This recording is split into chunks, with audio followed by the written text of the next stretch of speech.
చిరుధాన్యాలకు పూర్వ వైభవం కల్పించాలని గవర్నర్ తమిళిసై సౌందర్యరాజన్ అన్నారు. హైదరాబాద్ మాదాపూర్ నోవాటిల్లో కేంద్ర వ్యవసాయ ఆహార మంత్రిత్వ శాఖ ఐసీఏఆర్ జాతీయ చిరుధాన్యాల పరిశోధన సంస్థ ఆధ్వర్యంలో జరిగిన చిరుధాన్యాల సదస్సు ముగింపు కార్యక్రమానికి గవర్నర్ ముఖ్య అతిథిగా హాజరయ్యారు. చిరుధాన్యాల సాగులో సుస్థిర పద్ధతులు, ప్రాచీన సాంప్రదాయ విత్తనాల సంరక్షణ, ప్రాసెసింగ్, ప్యాకింగ్, మార్కెటింగ్ వంటి రంగాలలో రాణిస్తున్న రైతులకు గవర్నర్ చేతుల మీదుగా పురస్కారాల ప్రదానోత్సవం చేశారు. ఈ పురస్కార గ్రహీతలంతా చిరుధాన్యాల పంటల సాగు, ఉత్పత్తి, ఉత్పాదకత పెంపొందించడంతో పాటు మార్కెటింగ్, వినియోగంపై పెద్ద ఎత్తున ప్రోత్సహించేందుకు రాయబారులుగా వ్యవహరించాలని గవర్నర్ సూచించారు. అసెంబ్లీ ఎన్నికలలో భాగంగా సిద్దిపేట జిల్లా చింతమడక గ్రామంలోని 13వ పోలింగ్ కేంద్రంలో ఓటు హక్కు వినియోగించుకునేందుకు సీఎం కేసీఆర్ రానున్నారు. ఈ మేరకు సిద్దిపేట పోలీస్ కమిషనర్ శ్వేత గ్రామానికి చేరుకొని ఏర్పాట్లను క్షేత్రస్థాయిలో పరిశీలించారు. హెలీప్యాడ్, పోలింగ్ కేంద్రం వద్ద పోలీస్ బందోబస్తుపై తగిన ఆదేశాలు ఇచ్చారు. ప్రతిసారి కేసీఆర్ స్వగ్రామంలో ఓటు హక్కును వినియోగించుకుంటున్నారు. సీఎం కేసీఆర్ సిద్దిపేట జిల్లా చింతమడకలో ఓటు హక్కును వినియోగించుకోనున్నారు. ప్రతిసారి కేసీఆర్ స్వగ్రామంలో ఓటు హక్కును వినియోగించుకుంటున్నారు. కాగా జిల్లాలో జరిగే అసెంబ్లీ ఎన్నికలకు పోలీసు అధికారులు బందోబస్తు ఏర్పాటు చేశారు. ఎలాంటి అవాంఛనీయ సంఘటనలు జరగకుండా సిద్దిపేట కమిషనరేట్కు చెందిన అధికారులు, సిబ్బంది, స్థానిక సాయుధ బలగాలు, జిల్లా హోంగార్డులు, ఆంధ్రప్రదేశ్ రాష్ట్రంలోని వివిధ జిల్లాల నుంచి ఏఎస్ఐలు, హెడ్ కానిస్టేబుల్, హోంగార్డులు, రైల్వే పోలీసులతో పాటు కేంద్ర బలగాలు, సిఆర్పీఎఫ్, జార్ఖండ్ రాష్ట్ర ఆర్మ్డ్ ఫోర్స్ అధికారులు, సిబ్బందితో మొత్తం 2632 మందితో పటిష్ట బందోబస్తు ఏర్పాటు చేశారు. సిద్దిపేట జిల్లాలో నేడు జరిగే ఎన్నికలకు సంబంధించి 278 సమస్యాత్మక పోలింగ్ కేంద్రాలను పోలీసులు గుర్తించారు. సమస్యాత్మక పోలింగ్ కేంద్రాల్లో సిఆర్పీఎఫ్ సిబ్బందితో బందోబస్తు ఏర్పాటు చేయడంతో పాటు ప్రతి పోలింగ్ కేంద్రంలో వెబ్ కాస్టింగ్ చేసి ప్రతి పోలింగ్ కేంద్రాన్ని జియో ట్యాగింగ్ చేశారు. అంతేకాకుండా జిల్లా వ్యాప్తంగా 10 డ్రోన్ కెమెరాలతో ప్రత్యేక నిఘా ఏర్పాటు చేశారు. హైదరాబాద్ యూసుఫ్గూడలోని కోట్ల విజయభాస్కర్ రెడ్డి ఇండోర్ స్టేడియంలో జూబ్లీ హిల్స్, ఖైరతాబాద్ డిఆర్సీ సెంటర్లు ఏర్పాటు చేశారు. ఏర్పాట్లను తెలంగాణ సీఈఓ, తెలంగాణ రాష్ట్ర ప్రధాన ఎన్నికల అధికారి వికాస్ రాజ్ పరిశీలించారు. తెలంగాణ ఎన్నికల నేపథ్యంలో రేపు రాష్ట్ర వ్యాప్తంగా ప్రభుత్వం సెలవు ప్రకటించింది. అయితే ఐటీ కంపెనీలు మాత్రం సెలవు ఇవ్వకపోవడంతో చీఫ్ ఎలక్టోరల్ అధికారి వికాస్ రాజ్ రంగంలోకి దిగారు. పోలింగ్ రోజైన రేపు అన్ని సంస్థలు, కంపెనీలు సెలవు ప్రకటించిందని లేనిది నిర్ధారించుకోవాలని లేబర్ కమిషనర్ ఆదేశించారు. ఒకవేళ సెలవు ప్రకటించిన పక్షంలో ఎలక్టోరల్ లా, లేబర్ చట్టాల ప్రకారం చర్యలు తీసుకోవాలంటూ ఆదేశాలు జారీ చేశారు. 2018 అసెంబ్లీ ఎన్నికలు, 2019 పార్లమెంటు ఎన్నిక సమయంలోనూ చాలా ఐటీ కంపెనీలు తమ ఉద్యోగులకు సెలవు ఇవ్వకుండా పనిచేయించుకున్నాయి. ఉద్యోగులు ఈ విషయాన్ని సోషల్ మీడియా ద్వారా పంచుకుంటూ ఓటు హక్కు వినియోగించుకోలేకపోయానని ఆవేదన వ్యక్తం చేశారు. ఓటర్లను ప్రలోభ పెట్టేందుకు నోట్ల కట్టలు బయటపడుతున్నాయి. వరంగల్లో ఓ బీఆర్ఎస్ నాయకుడి ఇంట్లో ఎన్నికల అధికారులు జరిపిన సోదాలో భారీగా డబ్బు లభ్యమైంది. వరంగల్ జిల్లాలో ఓటర్లను ప్రలోభ పెట్టేందుకు సిద్ధంగా ఉన్న నోట్ల కట్టలు బయటపడ్డాయి. వర్ధన్నపేట మండలం బొక్కలగూడెం గ్రామం బీఆర్ఎస్ బూత్ కన్వీనర్ ఇంట్లో ప్లేయింగ్ స్క్వాడ్ తనిఖీలు చేయగా 7,50,000 రూపాయలు అధికారులు లభ్యమయ్యాయి. ఓటర్లకు పంచడానికి తెంచిన నగదుగా గుర్తించిన పోలీసులు 3పై కేసు నమోదు చేశారు. హైదరాబాద్ మధురానగర్ పోలీస్ స్టేషన్ పరిధిలో ఓటర్లకు బీఆర్ఎస్ నేతలు డబ్బులు పంచుతుండగా కాంగ్రెస్ శ్రేణులు రెడ్ హ్యాండెడ్ గా పట్టుకున్నారు. కాంగ్రెస్ కార్యకర్తలు ఎన్నికల అధికారులకు సమాచారం ఇవ్వడంతో జీటీఎస్ ఆలయ చైర్మన్ చిన్న రమేష్ ని అదుపులోకి తీసుకున్నారు. 25,000 రూపాయలు దొరికినట్లు అధికారులు వెల్లడించారు. పోలీసులు ఎలాంటి చర్యలు తీసుకోకుండా నిర్లక్ష్యం చేస్తున్నారని కాంగ్రెస్ కార్యకర్తలు పోలీస్ స్టేషన్ ఎదుట నిరసనకు దిగారు. కొద్దిసేపటికి బీఆర్ఎస్ కార్యకర్తలు కూడా ఆందోళన దిగటంతో ఇరు పార్టీల నేతలకు పోలీసులు అక్కడి నుంచి తరిమివేశారు. ఉత్తరాఖండ్ సొరంగంలో చిక్కుకున్న కార్మికులు సురక్షితంగా బయటకు రావడంపై కేంద్ర మంత్రి కిషన్ రెడ్డి సంతోషం వ్యక్తం చేశారు.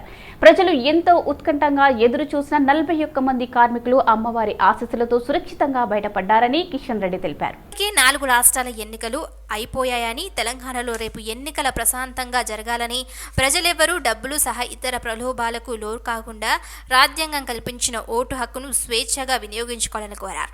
ఇక తెలంగాణ అవినీతి రహిత ప్రజాస్వామ్యయుత రాష్ట్రంగా వెల్లివిరిసేయని అమ్మవారిని కోరుతున్నట్లు వెల్లడించారు. 17 రోజుల తర్వాత 41 మంది కార్మికులు సొరంగం నుంచి సురక్షితంగా బయటకు వచ్చారని, ఇది నిజంగా గొప్ప విషయమన్నారు. వారంతా క్షేమంగా ధైర్యంగా బయటకు వచ్చినందున అమ్మవారికి ప్రార్థనలు చేసినట్లు తెలిపారు. అయితే కేంద్ర రాష్ట్ర ప్రభుత్వాలు ఎప్పటికప్పుడు చర్యలు జరిపి కార్మికులను బయటకు తీసుకురావటం గొప్ప విషయంగా అభివర్ణించారు. భాగ్యలక్ష్మి అమ్మవారి దర్శనం చేసుకోవడం జరిగింది. నిన్నటి రోజు మనకందరికీ తెలుసు, 17 రోజులుగా దేశ ప్రజలందరూ ఎంతో ఉత్కంఠతతో మరి ఎదురు చూస్తున్నటువంటి 41 మంది కార్మికులు ఉత్తరాఖండ్లో సొరంగంలో చిక్కుకొని మరి 17 రోజుల తర్వాత ఏ ఒక్కరికి కూడా ప్రాణాన్ని లేకుండా అమ్మవారి ఆశీస్సులతో, భగవంతుడి ఆశీస్సులతో మరి వారందరూ కూడా సురక్షితంగా బయటికి రావడం అనేటువంటిది మరి నిజంగా గొప్ప విషయము. కేంద్ర ప్రభుత్వ అధికారులు కానీ, రాష్ట్ర ప్రభుత్వ అధికారులు కానీ, అనేక రకాల ప్రభుత్వ ఏజెన్సీలు కానీ విశేషమైనటువంటి కృషి చేసి అక్కడ ప్రధానమంత్రి గారి నాయకత్వంలో, ఉత్తరప్రదేశ్ ఉత్తరాంచల్ ముఖ్యమంత్రి నాయకత్వంలో ఎప్పటికప్పుడు చర్చలు జరుపుతూ, సమీక్షలు చేస్తూ బయటికి తీసుకురావడము చాలా సంతోషం. ఇక రేపు మన తెలంగాణ రాష్ట్రంలో ఎన్నికలు జరగనున్నాయి. ఇప్పటికే 4 రాష్ట్రాల ఎన్నికలు పూర్తయిపోయాయి. ఈ 5 రాష్ట్రాల్లో తెలంగాణ రాష్ట్రం చివరి ఎన్నికలు ప్రశాంతంగా జరగాలని, ఎన్నికల్లో ప్రతి ఒక్కరు కూడా ఓటు హక్కు వినియోగించుకోవాలని, సమగ్రమైనటువంటి మార్పుకు అందరూ కూడా ఆలోచన చేయాలని, ఎవరు కూడా ఏ రకమైనటువంటి ప్రలోభాలకు, డబ్బుకు కానీ మద్యానికి కానీ లొంగకుండా రాజ్యాంగము మనకిచ్చినటువంటి హక్కును ప్రతి ఒక్కరు కూడా సద్వినియోగం చేసుకోవాలని, సానుకూలంగా ఉపయోగించుకోవాలని, ఈ రాష్ట్ర భవిష్యత్తు, ఈ దేశ భవిష్యత్తును దృష్టిలో పెట్టుకొని అందరూ కూడా విధిగా పోలింగ్ బూత్కు వెళ్ళి రేపు ఉదయమే అందరూ తమ ఓటు హక్కు వినియోగించుకోవాలని అన్ని వర్గాల ప్రజలను ఎన్నికల సందర్భంగా ఓటు హక్కు వినియోగించుకునేందుకు ప్రజలు సిద్ధమయ్యారు. ఇందులో భాగంగా హైదరాబాద్లో ఉంటూ స్వగ్రామంలో ఓటు ఉన్నవారు సొంతూళ్లకు వెళ్లేందుకు పయనమయ్యారు. కుటుంబ సభ్యులతో కలిసి పల్లెబాట పట్టడంతో రైల్వే స్టేషన్లు, బస్టాండ్లు కిటకిటలాడుతున్నాయి. MGBS Secunderabad jubilee bus stand, Uppal, కూడలి, ఆరంగర్, ఎల్బీ నగర్ జంక్షన్ ప్రాంతాల్లో ప్రయాణికుల రద్దీ ఎక్కువగా ఉంది. ప్రయాణికుల రద్దీని బట్టి అదనంగా బస్సులు నడుపుతున్నారని ఆర్టీసీ అధికారులు చెబుతుండగా, బస్సులు లేక ఇబ్బందులు పడుతున్నామని ప్రయాణికులు ఆవేదన వ్యక్తం చేశారు. ఎంజీబీఎస్ నుంచి ప్రతిరోజు 3,500 బస్సులు తెలంగాణలోని వివిధ ప్రాంతాలకు వెళ్తూ ఉంటాయి. అసెంబ్లీ ఎన్నికల పోలింగ్ నేపథ్యంలో 4,500 బస్సులు నడుపుతున్నామని ఆర్టీసీ అధికారులు చెబుతున్నారు. ఎంజీబీఎస్లో నుంచి ప్రయాణికుల రద్దీ కొనసాగుతుంది. ముఖ్యంగా ఉమ్మడి మహబూబ్ నగర్, ఖమ్మం జిల్లాలకు వెళ్లే వారిలో ఎక్కువగా రద్దీ ఉందని ఆర్టీసీ అధికారులు వెల్లడించారు. గురువారం ఉదయం 7 గంటల నుంచి సాయంత్రం 5 గంటల వరకు పోలింగ్ కొనసాగనున్నది. మంత్రి కేటీఆర్ చేస్తున్న దీక్ష దివాస్పై కాంగ్రెస్ పార్టీ ఎన్నికల సంఘానికి ఫిర్యాదు చేసింది. బీఆర్ఎస్ పార్టీ కార్యాలయం తెలంగాణ భవన్లో నేడు దీక్షా దివాస్ కార్యక్రమాన్ని నిర్వహించారు. తెలంగాణ ఉద్యమంలో కేసీఆర్ చచ్చాడో తెలంగాణ వచ్చాడో అనే నినాదంతో దీక్షను చేపట్టారు. ఈ నేపథ్యంలో కాంగ్రెస్ ఫిర్యాదు చేసింది. ఎల్లుండి పోలింగ్ ఉందని 144వ సెక్షన్ అమల్లో ఉన్న సమయంలో దీక్షా దివాస్ ఎన్నికల కోడ్ ఉల్లంఘన కిందకు వస్తుందని చెబుతూ కాంగ్రెస్ ఈసీకి ఫిర్యాదు చేసింది. తక్షణమే దీక్షా దివాస్ను నిలిపివేసేలా చర్యలు తీసుకోవాలని వారు కోరారు. కాంగ్రెస్ ఫిర్యాదు నేపథ్యంలో ఎన్నికల కమిషన్ స్క్వాడ్ తెలంగాణ భవన్ కు వెళ్లి దీక్షా దివాస్ కార్యక్రమాన్ని నిలిపివేయాలని బీఆర్ఎస్ నేతలను కోరింది. అయితే ఇది కొత్త కార్యక్రమం కాదని ఎప్పటి నుంచో నిర్వహిస్తున్నట్లు వారు తెలిపారు. అయితే కార్యక్రమాన్ని తెలంగాణ భవన్ లోపల నిబంధనలకు లోబడి నిర్వహించుకోవాలని అధికారులు సూచించారు. దీంతో భవనం లోపల కార్యక్రమాన్ని నిర్వహించారు. దీక్షా దివాస్ సందర్భంగా మంత్రి కేటీఆర్ రక్తదానం చేశారు. ఎల్బీ నగర్ నియోజకవర్గంలోని రేపు జరగబోయే ఎన్నికల నేపథ్యంలో సరూర్ నగర్ ఇండోర్ స్టేడియంలో ఎన్నికల సామాగ్రి ఈవీఎంల వీవీప్యాట్లను ఏర్పాటు చేశారు. రాచకొండ డిఎస్ చౌహాన్ ఎల్బీ నగర్ డీసీపీ సాయిశ్రీ ఎన్నికల రిటర్నింగ్ అధికారి పంకజ పరిశీలించారు. 25 కంపెనీల కేంద్ర బలగాలు ఎన్నికల విధుల్లో పాల్గొన్నాయని Rachakonda police commissioner DS Chauhan తెలిపారు. వారితో పాటు స్థానిక పోలీసులు ఉంటారని అన్నారు. రాచకొండ కమిషనర్ పరిధిలో 3411 పోలింగ్ కేంద్రాలు ఉన్నాయని, రాచకొండ పరిధిలో ఎన్నికల విధుల్లో 8000 నుండి 9000 పోలింగ్ల విధులు నిర్వహిస్తున్నారన్నారు. నిన్న సాయంత్రం 5 గంటల నుండి రేపు సాయంత్రం 5 గంటల వరకు 144 సెక్షన్ అమల్లో ఉంటుందని తెలిపారు. ఈవీఎం వీవీస్ ప్యాడ్లను ఎన్నికల సిబ్బందికి అప్పచెప్పి ఎస్కార్ట్స్ ద్వారా పోలింగ్ కేంద్రాలకు పంపించడం జరుగుతుందన్నారు. రాచకొండ కమిషనర్ పరిధిలో ఉన్న సమస్యాత్మకంగా ఉన్న ప్రాంతాలలో గట్టి బందోబస్తు ఏర్పాటు చేస్తున్నామని తెలిపారు. పోలింగ్ ముగిసిన తర్వాత కేంద్ర బలగాలతో లోకల్ పోలీసులు సహాయంతో ఈవీఎం వీవీస్ ప్యాడ్ బాక్సులను కౌంటింగ్ కేంద్రాలకు తరలించడం జరుగుతుందన్నారు. రాచకొండ కమిషనరేట్ పరిధిలోని ఎల్బీ నగర్ నియోజకవర్గంలో పోలింగ్ కేంద్రాలకు ఈవీఎం వీవీ ప్యాడ్ల చేరుకున్నాయి. పోలింగ్ సామాగ్రితో ఎన్నికల అధికారులు చేరుకున్నారు. రాచకొండ కమిషనరేట్ పరిధిలోని ఎల్బీ నగర్ నియోజకవర్గంలో రేపు జరగబోయే ఎన్నికల పోలింగ్ కేంద్రాలకు ఈవీఎం వీవీ ప్యాడ్లతో చేరుకున్నారు ఎన్నికల సిబ్బంది. ప్రతి పోలీస్ స్టేషన్ కు సిబ్బంది వీవీ ప్యాడ్తో చేరుకున్నారు సిబ్బంది. పోలీసుల బలగాలతో బందోబస్తు ఏర్పాటు చేశారు. ఇక్కడ అవాంఛనీయ సంఘటన జరగకుండా పోలింగ్ బూత్ల వద్ద ముందస్తు పోలీస్ బందోబస్తు ఏర్పాటు చేశారు.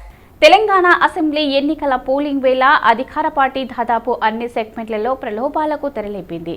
ఇక హైదరాబాద్లోని గోషామాగల్ సెగ్మెంట్లలో మంగళవారం అర్ధరాత్రి బీఆర్ఎస్ అభ్యర్థి నందకిషోర్ వ్యాస్ డబ్బులతో రెడ్ హ్యాండెడ్గా పోలీసులకు పట్టుబడ్డారు. పోలీసులు నందకిషోర్ వ్యాస్ చేతిలో నుంచి డబ్బులు ఉన్న కవర్ను లాక్కున్నారు. ఆ సమయంలో నందకిషోర్ వ్యాస్ పోలీసులతో వాగ్వాదానికి దిగారు.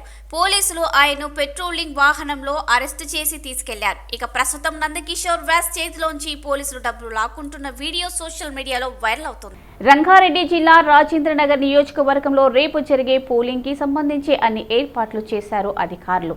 5,50,000 ఓటర్లుగాను 580 పోలింగ్ కేంద్రాల ఈవీఎం ఎన్నికల సామాగ్రిని రాజేంద్రనగర్ వ్యవసాయ విశ్వవిద్యాలయంలో ఏర్పాటు చేశారు. డిస్ట్రిబ్యూషన్ సెంటర్ నుండి ఎన్నికల విధులకు హాజరయ్యే ఉద్యోగులకు అప్పగిస్తున్నారు రిటర్నింగ్ ఆఫీస్ అధికారులు. రాజేంద్రనగర్ వ్యవసాయ విశ్వవిద్యాలయంలో డిస్ట్రిబ్యూషన్ సెంటర్లను రంగారెడ్డి జిల్లా కలెక్టర్ భారతి హోలీకేలి పరిశీలించారు. పోలింగ్ కేంద్రాల వద్ద ఎలాంటి సంఘటనలు జరగకుండా గట్టి బందోబస్తు ఏర్పాటు చేశారు. రేపు పోలింగ్ కేంద్రాల వద్ద ఈవీఎంలు మరాయించినట్లయితే సంబంధిత అధికారులకు తెలియజేయాలని రంగారెడ్డి జిల్లా కలెక్టర్ ఆదేశాలు జారీ చేశారు. ప్రశాంత వాతావరణంలో పోలింగ్ జరగాలని ఓటర్లకు అధికారులు సహకరించాలని కోరారు. కానీ నేను ప్రతి ట్రైనింగ్ లో కూడా మీ అందరికీ కూడా విజ్ఞప్తి చేసింది ఏదంటే మనము ఈ ఎలక్షన్ టైంని మనము ఒక ఆపర్చునిటీగా భావించాలి. ఎందుకు అంటే ఇది ఒక మనము ఎలా కోరుకుంటామో, మన ప్రభుత్వం ఎలా ఉండాలి అని కోరుకుంటామో, ప్రజాస్వామ్యం ఉండాలని కోరుకుంటామో అలాంటి ఒక ప్రక్రియని మనం ఇప్పుడు స్ట్రెంగ్థన్ చేయడానికి మనకి ఒక మంచి అవకాశం ఇది. ఎందుకంటే ప్రజాస్వామ్యము ఎన్నికలు అనేది ఖచ్చితంగా ఉంది. ఎన్నికల్లో ప్రజలు స్వేచ్ఛగా తమ ఓటు హక్కును వినియోగించుకోవాలని బోరుబండలో ఇన్స్పెక్టర్ ఆఫ్ పోలీస్ విజయ్ తెలిపారు. ఎన్నికలు ప్రశాంతంగా జరిగే విధంగా ప్రతి ఒక్కరూ సహకరించాలని విజ్ఞప్తి చేశారు. పోలీసులు ప్రజలకు ఎల్లవేళలా తోడుగా ఉంటారని, ఓటర్లు నిర్భయంగా తమకు నచ్చిన నాయకుడిని ఓటు వేయాలని సూచించారు. ఈ ఎలక్షన్ కూడా పీస్ఫుల్ కావాలంటే మీ సహాయ సహకారాలు చాలా అవసరం. ఎందుకంటే పబ్లిక్లో అవేర్నెస్ తీసుకురావాలి. పబ్లిక్లో ఏమేమి తీసుకుపోవద్దు, సెల్ ఫోన్స్ క్యారీ చేయొద్దు, తర్వాత ఇన్ఫ్లామబుల్ ఐటమ్స్ క్యారీ చేయొద్దు, ఏమేమి చేయొద్దు అనేవన్నీ కూడా మీరు ఒకసారి దృష్టిలో పెట్టుకొని అవన్నీ కూడా ఏదైతే అది కూడా దాన్ని మీరు చేయాల్సింది వస్తుంది. మీరు ఒక్కసారి మన ఏదైతే మన మీడియా ద్వారా అందరికీ ఇవి తీసుకురావద్దు, ప్రజలందరూ పోలీసు మీకు అండగా ఉన్నారు, నిర్భయంగా మీరు ఓటు వేయండి, ఏది ఉన్నా కూడా మేము చూసుకుంటే ఎటువంటి ప్రలోభాలకు లోను కాకుండా ఫ్రీ అండ్ ఫెయిర్ ఎలక్షన్స్ చేయాలనేసి మా యొక్క ఉద్దేశము. దానికి మీరు అందరూ సహకరించాలి, ప్రజలు కూడా సహకరించాలి, ప్రతి ఒక్కరు కూడా తమ ఓటుకు వినియోగించుకుంటారని అందరికీ కోరుకుంటున్నాను నేను. దీంట్లో ముఖ్యంగా మీ ద్వారా తెలియజేసేది ఏంటంటే ఈ ప్రజలందరూ కూడా ఓటుకు వినియోగించుకోవాలి.